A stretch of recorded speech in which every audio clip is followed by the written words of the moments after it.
Alright, তো আজি আমি কথা পাতিম ক্লাছ 10-ৰ যিখন আমি কৈ আছিলোঁ মেথছ কৰি আছিলোঁ 4 অধ্যায় 4 লেচন 4-ৰ তাৰে আমি 2 নম্বৰ কুৱেশ্যনৰ বিষয়ে আলোচনা কৰিম। 2 নম্বৰ কুৱেশ্যনটো কি আছিলে, তলৰ পৰিস্থিতিকেইটা দ্বিঘাত সমীকৰণ আৰ্হিত প্ৰদৰ্শন কৰা।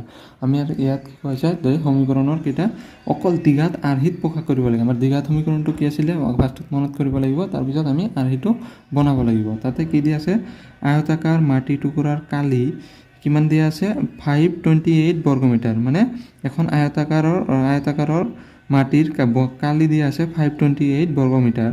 মাটি টুকুৰাৰ দিক ইয়াৰ পথালিৰ দুগুণতকৈ 1 মিটাৰ বেছি। ইয়াৰ দিক কিমান আছে, দিকটো পথালিৰ প্ৰস্থৰ দুগুণতকৈ 1 মিটাৰ বেছি। আমি মাটি টুকুৰাৰ দিক আৰু প্ৰস্থ উলিয়াব লাগে। কিন্তু ইয়াতে কোৱা হৈছে অকল সমীকৰণ আৰ্হিত বনোৱা। আমি ইয়াতে দিক আৰু প্ৰস্থটো উলিয়াব নালাগে, কিন্তু তথাপি ইয়াতে কৈছে উলিয়াব দিছে। কেনেকৈ উলিয়াব পাৰিম, তাৰ কাৰণে আমি এইটো ভিডিঅ'ত আমি আলোচনা কৰিম। তো প্ৰশ্নমতে আমাক কি কোৱা হৈছিলে, প্ৰশ্নমতে 2 নম্বৰৰ 1 নম্বৰ তাতে কি কোৱা হৈছিলে যে আয়তাকাৰ মাটি এটুকুৰাৰ কালি কিমান আছিলে 528 বৰ্গমিটাৰ, আৰু ইয়াত মাটি টুকুৰাৰ দিক ইয়াৰ পথালিৰ দুগুণতকৈ 1 মিটাৰ বেছি। আমাৰ এইটো দিয়া আছিলে, এইটো আমি কি কৰিম, কৰিব লাগিব। কেনেকৈ কৰিব পাৰিম, 2 নম্বৰৰ 1 নম্বৰ। তাৰ কাৰণে ধৰা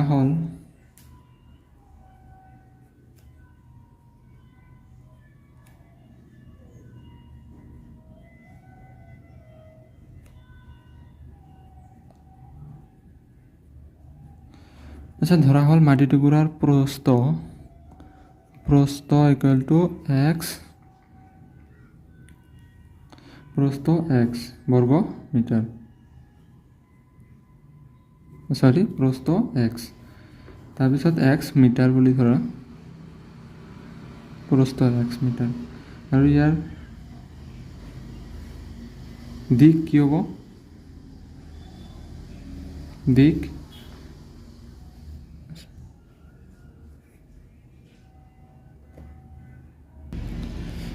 কি হ'ব, কুৱেশ্যন মতে কোৱা হৈছিল যে মাটি টুকুৰাৰ দিক ইয়াৰ পথালিৰ দুগুণতকৈ 1 মিটাৰ বেছি। আমাৰ যদি প্ৰস্থটো x মিটাৰ, তেতিয়াহ'লে আমাৰ মাটি টুকুৰাৰ দিক কি হ'ব, ইয়াৰ দিক হ'ব কিমান হ'ব, যে পথালিৰ দুগুণ মানে 2 × x, প্ৰস্থ প্লাছ 1 মিটাৰ টোটেল কি হ'ব আমাৰ বেছি।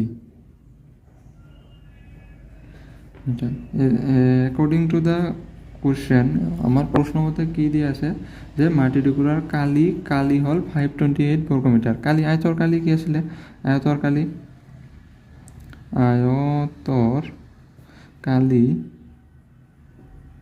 কি আছিলে, দিক পূৰণ প্ৰস্থ। তাৰ কাৰণে কি হ'ব, দিক আমাৰ কিমান আছে 2x + 1 × x। এবাৰ কি হ'ব 2x² + x × x। এইটো হ'ল আমাৰ আয়তৰ কালিৰ দিক। আৰু প্ৰশ্নমতে কি দিয়া আছিলে, এই আয়তৰ কালিৰ দিক কিমান দিয়া আছিলে 528 বৰ্গমিটাৰ। তাৰমানে ইয়াত কি লিখিব 528। তাৰ কাৰণে এতিয়া আমাৰ কি হ'ব 2x² + 528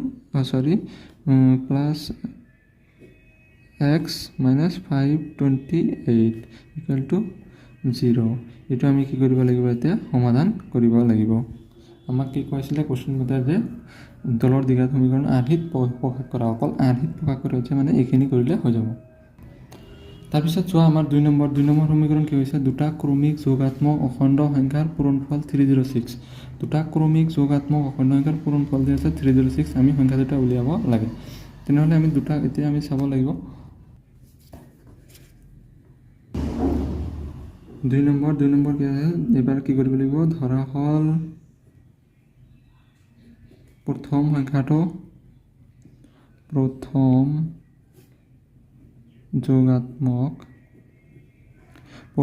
যোগাত্মক অখণ্ড সংখ্যা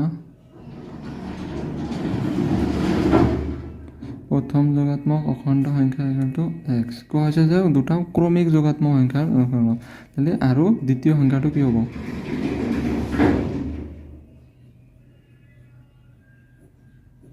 দ্বিতীয় যোগাত্মক অখণ্ড সংখ্যাটো হ'ব x plus one. According to the question মতে কি কোৱা হৈছে যে দুটা ক্ৰমিক সংখ্যা অখণ্ড সংখ্যাৰ পূৰণফল মানে x into x plus one equal to 306। তাৰমানে কিমান হ'ব x into x x square plus x into one x equal to 306। তাৰমানে কিমান হ'ব x square plus x minus 306। এইটো হ'ল আমাৰ সমীকৰণ, এইটো আমাৰ উলিয়াব দিছে। ঠিক আছে, কি কৈছিলে আমাৰ পৰিস্থিতিকেইটা দ্বিঘাত সমীকৰণ আৰ্হিত প্ৰকাশ কৰা। ই কিমান হয় x square plus x minus 306 a square plus 2 b a square plus a x square plus b x plus c আৰ্হিত হয়, গতিকে ই এটা দ্বিঘাত সমীকৰণ হয়।